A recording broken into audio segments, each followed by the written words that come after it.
Do you find yourself wondering about the differences between setting up Wave Payroll in the US and Canada? Perhaps you're expanding your business, or you're a freelancer taking on your first international client.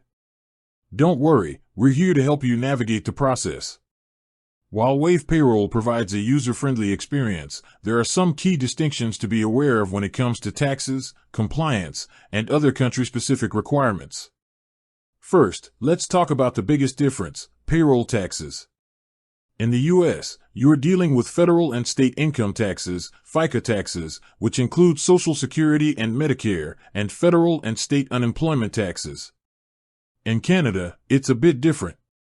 You'll be managing federal and provincial income taxes, Canada Pension Plan, CPP, contributions, and employment insurance, EI, premiums. Each country has its own tax authorities, the IRS in the U.S. and the Canada Revenue Agency, CRA, in Canada.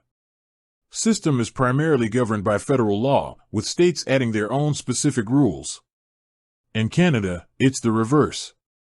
While the federal government sets some standards, most of the employment regulations, including minimum wage, vacation pay, and statutory holidays, are determined by the provinces and territories. This means that if you have employees in multiple Canadian provinces, you need to be aware of the specific rules for each one. Another important point is termination. U.S. employment is often at will, meaning either the employer or employee can end the relationship at any time for almost any reason. In Canada, however, termination without cause requires employers to provide either advance notice or pay in lieu of notice. The amount of notice required is based on factors like the employee's age, position, and how long they've worked for the company. Finally, let's touch on vacation pay. In the U.S., offering paid time off, PTO, is a common practice but not always mandatory. In Canada, paid vacation is a legal requirement, and the amount of vacation an employee is entitled to is regulated at the provincial level. Setting up Wave Payroll. Now that you know the key differences, let's get into the setup. The general steps are similar for both countries.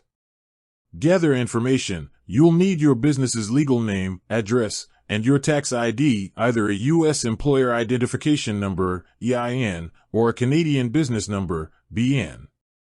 You'll also need personal details for your employees, including their bank information for direct deposit. Enter business and employee details. In Wave, you'll enter your company information and add each employee. This is where you'll input their specific tax forms, the W-4 for U.S. employees and the TD-1 for Canadian employees. Complete your tax profile. This is the most crucial step where the country differences really matter. Wave will guide you to set up your tax profile, prompting you to provide the necessary federal and state or provincial tax information. It's vital to have your details correct so Wave can handle automatic tax payments and filings. Connect a funding account. Link a bank account to fund your payroll and tax payments. Make sure it can process transactions in the correct currency, USD for the US and CAD for Canada. Wave does a great job of streamlining these steps, but it's up to you to have the correct information for your country and jurisdiction.